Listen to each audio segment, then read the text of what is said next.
Et deuxième film de ce premier jour, toujours en très bonne compagnie ici,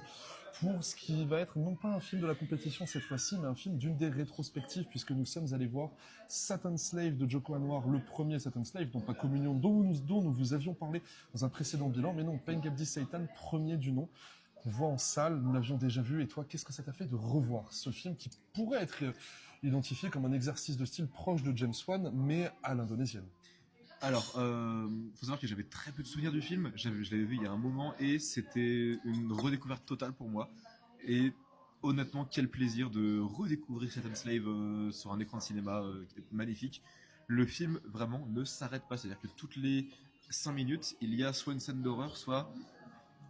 une potentielle scène d'horreur, c'est-à-dire quelque chose qui va venir nous angoisser, soit par vraiment l'horreur présente, soit par l'appréhension de celle-ci. Et c'est quelque chose, bah, comme tu disais, proche de One, mais c'est vraiment un truc que j'aime beaucoup dans le cinéma d'horreur, et surtout ce côté vraiment train fantôme qui ne s'arrête pas du début à la fin, cette frénésie complète, même pendant l'introduction des personnages, chaque personnage introduit les via, encore une fois, une potentielle scène d'angoisse, et c'est magnifique à voir. Joko Anwar maîtrise vraiment cette tension, l'appréhension sur le jumpscare, ou juste bah, tout simplement l'ambiance glauque, et je le redis encore une fois, mais quel plaisir de voir ce film. Je suis entièrement d'accord, d'autant que là où James Wan, on a parlé juste en sortant du film il y a quelques minutes en toute honnêteté, mais là où James Wan va plutôt se concentrer sur une approche autour du jumpscare, c'est-à-dire que comment est-ce que tu vas préparer ton jumpscare, comment est-ce que tu vas le dérouler, et surtout comment tu vas l'enchaîner derrière, chose qui est de loin la partie la plus compliquée. Ici, Joko Anwar s'intéresse sur l'avant, comment on va le préparer, comment est-ce qu'on va faire attendre le jumpscare. Si bien qu'en fait, des jumpscares à proprement parler, il n'y en a pas forcément tant que ça, mais le film arrive à tendre, arrive à crisper, arrive à mettre en angoisse son spectateur, tout en